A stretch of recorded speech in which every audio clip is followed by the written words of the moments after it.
एक मतला और एक शेर से आगाज़ करती हूँ।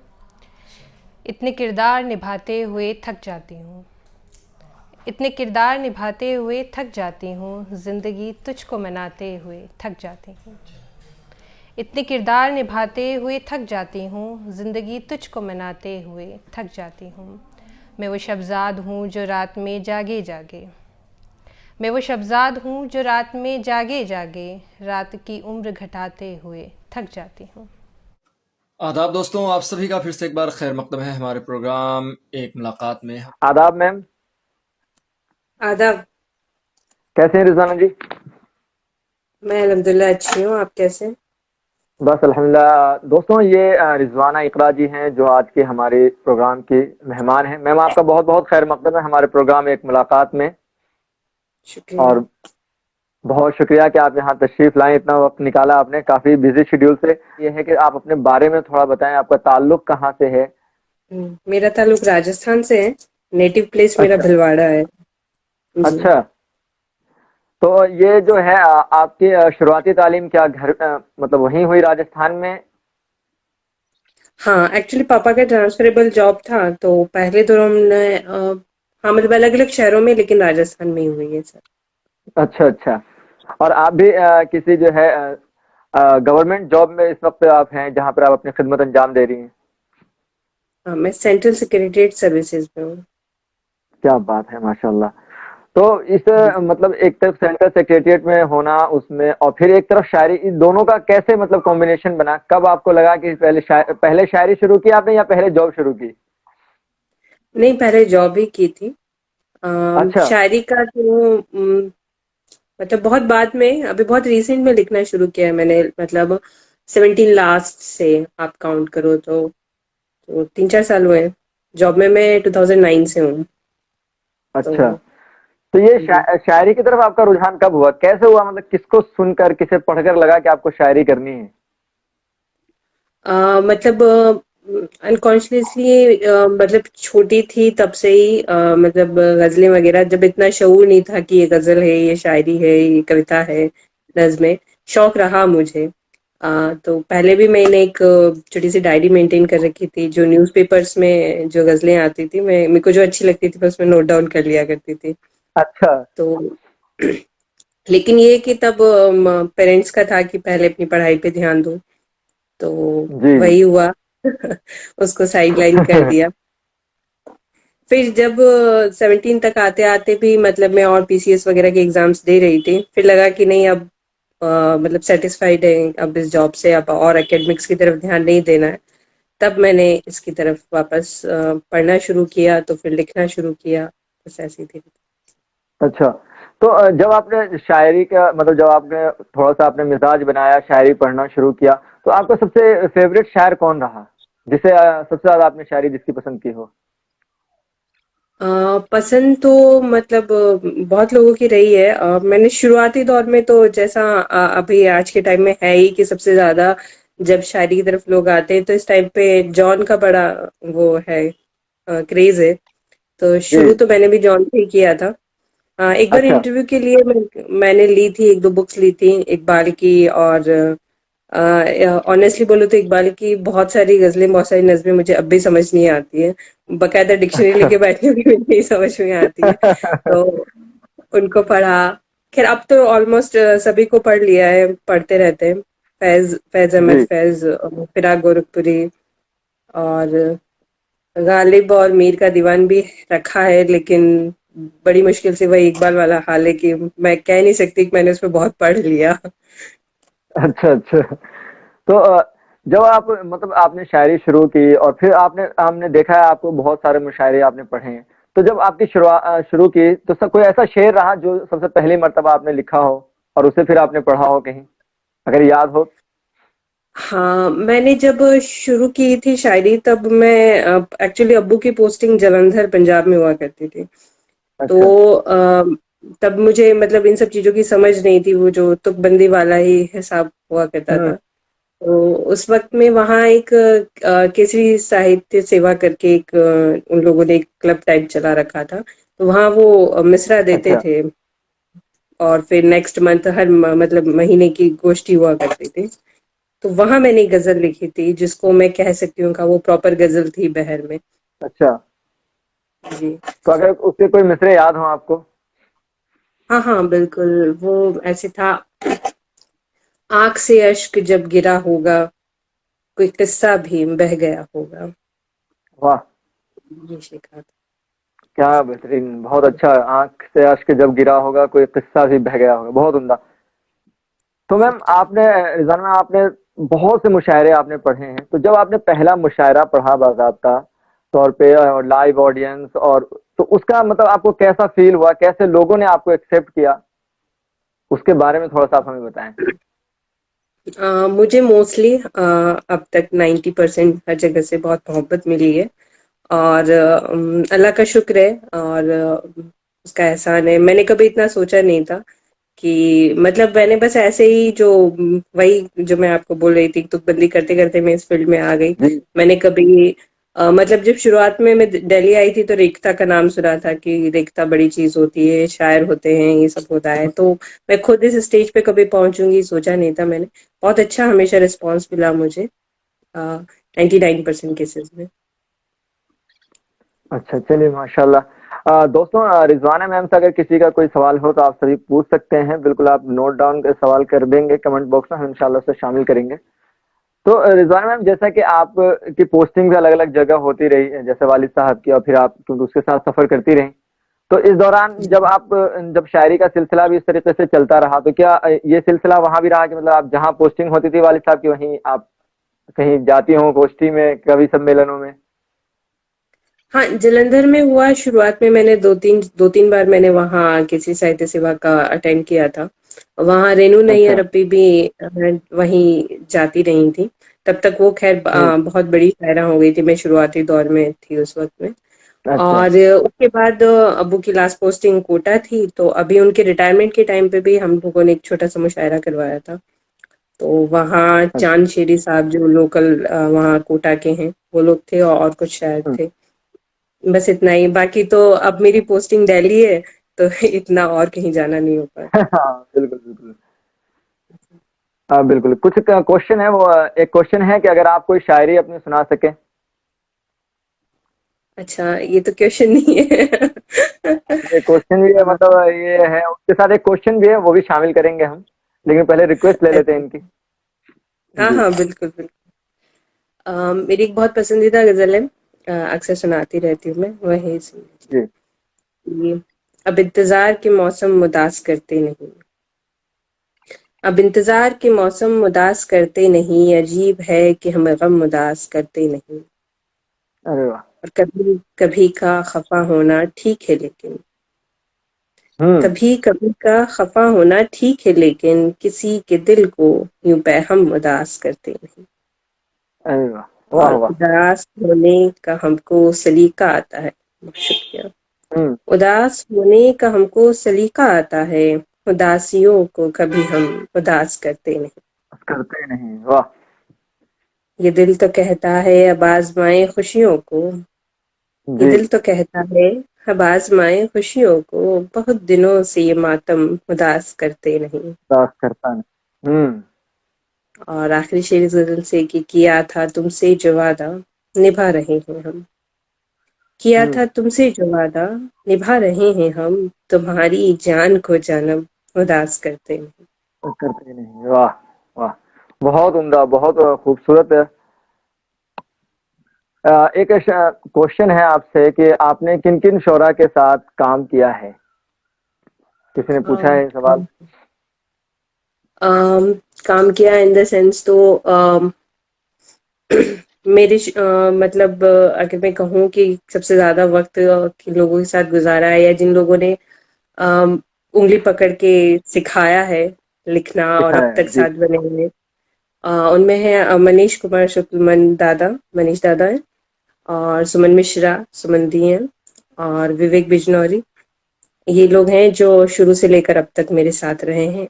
बाकी लोगों से मुलाकात रही है, लेकिन उतना खुल के या बहुत लंबी चौड़ी बातचीत टाइप इतना नहीं रहा किसी के साथ। अच्छा, बिल्कुल। आपने सभी के लिए प्रोग्राम किया, आपने दूरदर्शन पे भी किया है और एआईआर वगैरह में भी आप गई हैं, तो काफी अच्छा सफर रहा है। तो क्योंकि आपने तुकबंदी से शुरू की, फिर आप बहर उरूज की तरफ भी आपका रुख हुआ, उसी के मुतालिक क्वेश्चन आया कि उरूज और बहर का शायरी में कितना अहम रोल है, आपके क्या नजरिया है इसके बारे में? हाँ, बहुत अहम रोल है। वही है कि शायरी तभी है जब वो बहर में है, अदरवाइज तो जी। आप उसे वही कहिए कि तुकबंदी है। और हम्म। मतलब शुरू में जब स्ट्रगल मैंने भी किया, जब मैंने सीखा था तो मुझे याद है, मुझे ऐसा लगता था कि बहुत प्रेशर है और कैसे मैं ख्याल को इस बहर में बांध दूं, नहीं हो पा रहा है। इतने लोग बिना बहर के लिख रहे हैं, मैं भी लिख सकती हूँ। ये तमाम हम्म। तरह के ख्यालात जो स्ट्रगल है वो सब जी। मैंने भी फेस किया है। लेकिन वही है कि परफेक्शन वाली बात है। अगर आपको परफेक्शन चाहिए, अगर आपको लगता है कि उसी के बाद आप उसके बाद जो सेटिस्फेक्शन मिलता है कि नहीं अब आप लिख पा रहे हैं बहर में और वो उस लेवल तक पहुंच गई, तो वो एक सेटिस्फेक्शन वाली बात है। और बिल्कुल बिल्कुल। वैसे भी हर चीज का अपना एक व्याकरण है, हिंदी का भी, इंग्लिश का भी। हम जितनी भी लैंग्वेज पढ़ते हैं उसका भी अपना एक चीज है। कहानी भी हम हर लिखते हैं तो किसी भी तरीके से नहीं लिख सकते, वो भी एक पैटर्न होता है। तो आप पैटर्न में जी। लिखोगे तो वो आप उसको जस्टिफाई करोगे। That's it. हम्म। बिल्कुल। एक और क्वेश्चन है कि आप ओपन माइक को किस नजरिए से देखते हैं, आपको कैसा लगता है ओपन माइक? ओपन माइक बहुत अच्छा स्टेज है। और मेरा जो शुरुआत रहा, मैंने जलंधर के बाद में जश्न एकता का जो ये खुली नशिस्त होता है वहीं से मैंने पढ़ा जी। और वहीं से मेरे को कॉन्फिडेंस आया। हालांकि तब तक अगर बहर वाली बात है तो तब तक मैं बहर में लिखने लगी थी, लेकिन अदरवाइज भी वो चांस था कि मुझे लगा कि ओके ये चीज मेरे लिए है। अदरवाइज मुझे लगता था कि नहीं, मैं नहीं कर पाऊंगी, मैं क्राउड फेस नहीं कर पाऊंगी, या मतलब इसमें मेरा कोई फ्यूचर नहीं है, जस्ट टाइम पास हो रहा है। तो जो एक स्टेज मिलता है बच्चों को, पढ़ने वालों को, तो उसके लिए बहुत अच्छी चीज है ओपन माइक। और रही बात तो इसको बहर वगैरह को लेकर कंफ्यूजन, मतलब अधिकतर वो कॉन्फ्लिक्ट रहता है कि ओपन माइक वाले बहर में नहीं पढ़ते या कुछ भी उनका कंटेंट नहीं रहता है। तो आई थिंक सो कि वो कुछ बहुत कुछ हमारे ऊपर भी डिपेंड करता है, जो व्यूअर्स हैं, जो ऑडियंस हैं। मुशायरे भी दोनों तरह के होते हैं, मतलब बहर में तो होते हैं लेकिन वहां भी अच्छी क्राउड भी होती है और वैसी क्राउड भी होती है जहां आप बहुत हल्का जी। पढ़ते हैं। तो वो हम्म। डिपेंड करता है कि आप क्या चूज करते हो। अदरवाइज ओपन माइक कॉन्सेप्ट बहुत अच्छा है, इट शुड बी प्रमोटेड। चलिए। एक है कि क्या आप तरन्नुम में भी पढ़ती हैं? नहीं, मैंने एक बार ट्राई किया था और मैंने कान पकड़ लिए कि मेरे बस की बात नहीं है। हाँ। जैसा कि जो नए सीखने वाले हैं उनका एक सवाल होता है कि ठीक है हम इस उरूज और बहर में शायरी करें, लेकिन उनका सबसे बड़ा ये रहता है कि हम किस शोरा से सीखें, किस किताब का सहारा लें, और अगर बिना उस्ताद के उस्तादी भी नहीं हो सकती, तो उनका बड़ा मसला रहता है। तो उसके बारे में थोड़ी सी बिल्कुल। वजाहत करें। आ, ये प्रॉब्लम तो रहती है कि कौन सिखाएगा, लेकिन मुझे लगता है कि मुझे तो अपने शुरुआती दौर में बहुत लोग मिले जिन्होंने हेल्प करी। और वही कि एक लंबे टाइम तक तो स्ट्रगल था, लेकिन फिर जैसे मुझे अमन दादा और विवेक जी और सुमन दी और ये लोग मिले, तो फिर उसके बाद मुझे कभी कोई दिक्कत नहीं आई। तो जी। ये कि जितने लोग सीखना चाहते हैं उतने लोग सिखाना भी चाहते हैं। बहुत लोग हैं जो आगे के ऑफर करते हैं कि आप हमसे सीख लीजिए। तो जो सीनियर शौरा है, और बाकी मैं बहुत सही ऑनेस्टली बोलूं तो कि मैं बहुत लोगों को जानती नहीं हूँ, लेकिन जैसे जितने हम उम्र हैं या जो साथ के शायर हैं जिनसे पढ़ा है, जिनके साथ पढ़ा है, तो उन लोगों से जब भी बातचीत हुई है, सबका कोई ना कोई उस्ताद रहा है, रहते हैं, सिखाते हैं वो लोग, तो मिल जाता है। वही है कि जहाँ चाह वहाँ राह वाली बात है। आप थोड़ा हाँ। सा ढूंढेंगे तो मिल ही जाएंगे। बहुत सारे सीनियर शायर हैं जो आई थिंक सो अभी वसीम नादिर साहब हैं, वो हम्म। सिखाते हैं। और एक और नाम है मुझे, सुहेल आजाद सर, शायद वो भी सिखाते हैं। दो तीन नाम अभी मेरी नजर से भी गुजरे हैं। तो वही है कि आप थोड़ा ढूंढेंगे, इधर उधर ट्राई करेंगे तो तलाश मिल जाता करेंगे है। तो मिल ही जाएगा। बिल्कुल। एक क्वेश्चन है मैम, वो ले लेते हैं कि how can start winning poems, I got fascinated by poems and what to write poems, please give some tips. अच्छा, पोएम्स लिखने के लिए कोई टिप्स नहीं होती, आई डोंट थिंक सो। जैसे मैंने स्टार्ट किया तो मैं उसे किसी कैटेगरी में नहीं रख सकती, लेकिन स्टार्टिंग ऐसे ही थी कि मैं अपने इमोशंस लिखने लगी थी, जो मुझे फील होता था किसी भी चीज को लेके, किसी सोशल इशू को लेके, या हम्म। किसी भी चीज को लेके जो आप फील करते हो, दे आर जस्ट फीलिंग्स। तो जब आप लिखने लगते हो तो फिर आप और ज्यादा पढ़ने लगते हो। जब आप लिखने लगते हो तो ये ऑटोमेटिक एक आपका रुझान होता है कि और किन अच्छे लोगों ने लिखा है, उनका क्या लिखा हुआ क्या अच्छा है, वहां से आपको इंस्पिरेशन मिलती है। और फिर स्ट्रक्चर भी आप उसका थोड़ा सा फाइंड आउट करेंगे। अगर आप इंग्लिश में लिखना चाहते हैं तो आई थिंक सो उसका भी अपना एक स्ट्रक्चर होगा। अच्छे पोइट्स को जी। पढ़िए तो अपने आप ये ना कि ये नेचुरल प्रोसेस है, आप उसको फोर्स नहीं कर सकते, या ऐसा कोई साइंस नहीं है कि आप लाइक डेली का इतना प्रैक्टिस करेंगे तो हो जाएगा। That's not like. आप पढ़िए और विचार करिए, मनन करिए, अपने आप चीजें निकल के बाहर बिल्कुल। एक सवाल है कि ख्वातीन को बनिस्बत शोरा के ज्यादा स्ट्रगल करना पड़ता है इस फील्ड में। आप अपने एक्सपीरियंस से बताएं कितना सच है इसमें। मैं सच बोलूँ तो अल्लाह का शुक्र रहा, मैंने बहुत ज्यादा स्ट्रगल नहीं किया इस चीज को लेके। लेकिन स्ट्रगल ख्वातीन को मर्दों के मुकाबले में दूसरी तरह का स्ट्रगल करना पड़ता है। मुझे लगता है कि मुझे स्टेज मिलना या मुझे चांस मिलना जल्दी शुरू हो गया था, लेकिन कंपैरेटिवली मेरे बराबर के जो मेरे साथ जिन लोगों ने सीखना शुरू किया, पढ़ना शुरू किया, उन लोगों को थोड़ा देर से मिली चीजें। तो यहाँ मुझे फायदा रहा। लेकिन स्ट्रगल इन द सेंस कि एक तो सबसे बड़ा चीज ये रहता है कि जो हमारी सोसाइटी का स्ट्रक्चर ही है कि मोस्ट जी। ऑफ द, मैं ये नहीं कहूँगी कि सारे मर्द ऐसे होते हैं, लेकिन हमारी सोसाइटी का स्ट्रक्चर ऐसा है कि दोयम दर्जे से देखा जाता है। तो पहला तो ये लगता है कि अरे ये दिमाग वाली चीज है, और ये लड़की अगर दिखने में ठीक ठाक है तो पॉसिबल ही नहीं कि इसने लिखा होगा। पहला तो ये लगता है कि जिसको आरोप इल्जाम बोलते हैं कि इसने किसी से लिखवाया होगा, पक्का मतलब कोई स्टार है तो वो लिखवा रहा है, ये उसको प्रमोट कर रहा है टाइप करके। दूसरा ये कि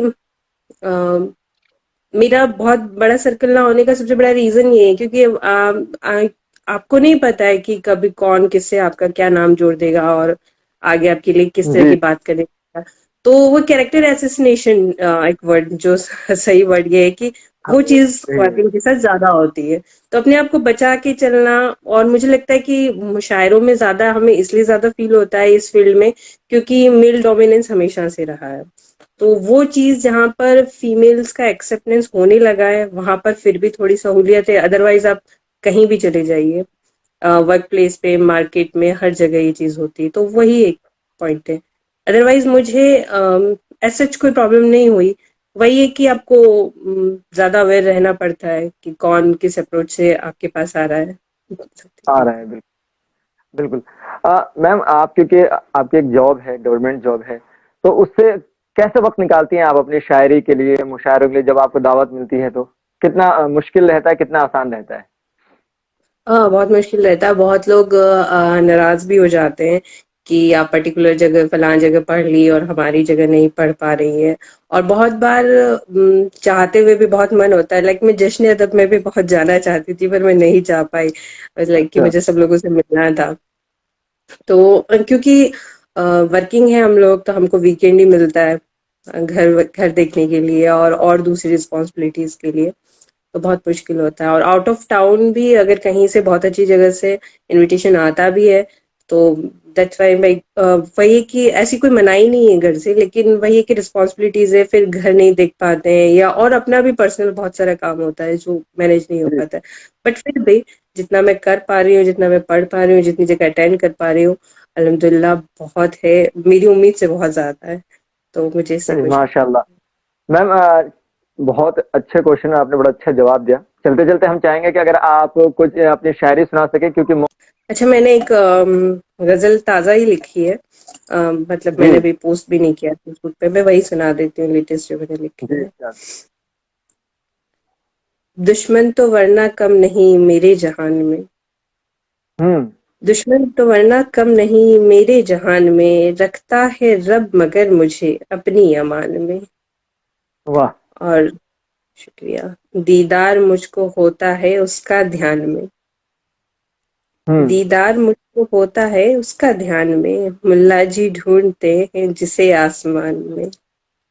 वाह वाह। और शुक्रिया। और अल्फाज गैर के हैं तुम्हारे बयान में, अल्फाज गैर के हैं तुम्हारे बयान में, हर चीज उधार की है तुम्हारी दुकान में। हम्म। और मैं तुमको अपने जख्म दिखाकर भी क्या करूं, मैं तुमको अपने जख्म दिखाकर भी क्या करूं, नश्तर छुपे हुए हैं तुम्हारी जुबान में। वाह वाह। और बहुत शुक्रिया। जाहिद खींच लाई है चिंता पगार की, जाहिद खींच लाई है चिंता पगार की, आए कहाँ से ज़ौक़े बिलाली अज़ान में। आसान में बेशक। बहुत शुक्रिया। और आना है मेरे दिल में तो ये जान लीजिए, जी। आना है मेरे दिल में तो ये जान लीजिए, रहना पड़ेगा आपको टूटे मकान में। वाह बहुत वाह वाह। शुक्रिया। क्या कहने, बहुत उम्दा, बहुत खूबसूरत। किसी ये एक क्वेश्चन कहिए, रिक्वेस्ट कहिए, जो भी है कि could you able to write shayari instantly, if yes please write one on रहनुमा।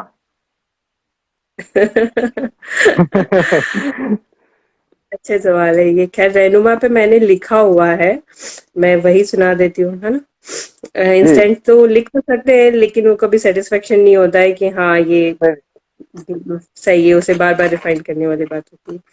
उसकी सच्ची वफा ने लूट लिया, दिल को एक रहनुमा ने लूट लिया। वाह, शुक्रिया। बिल्कुल बहुत खूबसूरत।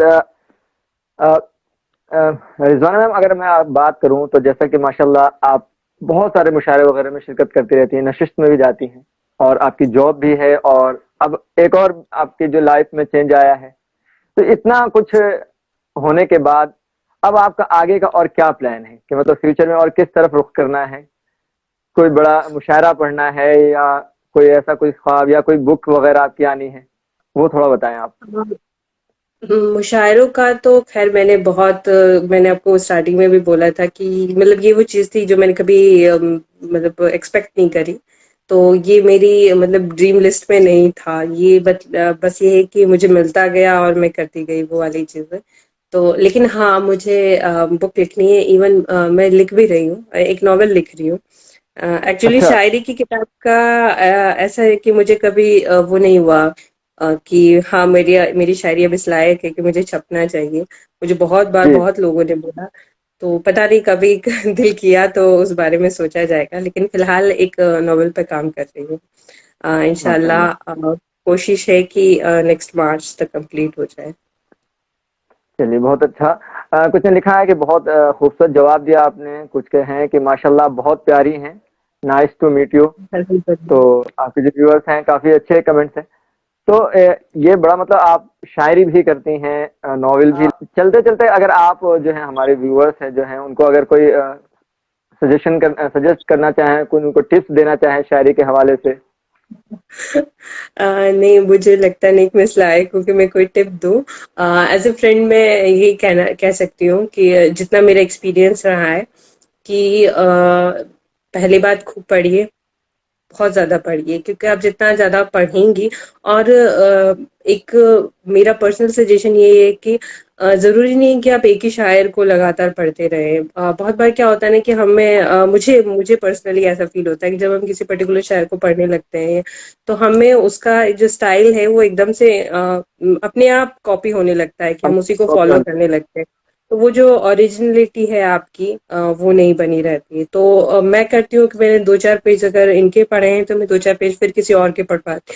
तो अगर मैं ये कहूँ कि मैंने किसी पर्टिकुलर शायर को पूरा पढ़ लिया है तो मेरे पास वो नहीं है। मैंने थोड़ा थोड़ा सभी को पढ़ा है, मूड के हिसाब से चेंज होता रहता है। और दूसरा, नस्र भी पढ़ें, स्टोरीज पढ़ें, प्रोज पढ़ें, लिटरेचर तमाम तरह का पढ़ें। ऐसा नहीं है कि अगर आपको शायरी लिखनी है तो आप सिर्फ शायरी पढ़ें। और कोशिश करें बहर में लिखने की। शुरुआत में बहुत स्ट्रगल होता है। मुझे खुद कई बार ऐसा लगा कि मुझे छोड़ देना चाहिए, ये सब मेरे बस का नहीं है। अच्छा। लेकिन जब मैं लिखने लगी और जब वो जो रिजल्ट सामने आया तो खुद को बहुत सुकून मिला कि नहीं, ये वर्थ है, मतलब करना चाहिए ट्राई इसको। एंड दैट्स इट शायरी के हवाले से। बाकी आप लोग सेफ रहे, हेल्थी रहे, यही मेरी दुआएं हैं जी सबके लिए। बेशक। बहुत अच्छा इंटरव्यू रहा मैम, मतलब हमने आधा घंटा डिस्कस किया, लेकिन आपके जो जितना आपने आंसर दिया बहुत ही खूबसूरत तरीके से दिया, और हमारी नेक ख्वाहिशात आपके साथ हैं। आप ऐसे ही तरक्की करती रहें, और आप भी अपना ख्याल रखें। और बहुत बहुत शुक्रिया हमारे चैनल पे आने के लिए। बहुत बहुत बहुत शुक्रिया शुक्रिया। रिजा मैम। Thank you. अल्लाह हाफिज, गुड नाइट। अल्लाह हाफिज। तो इंशाल्लाह फिर होगी आपसे मुलाकात। रखें अपना ख्याल, तब तक के लिए अल्लाह हाफिज।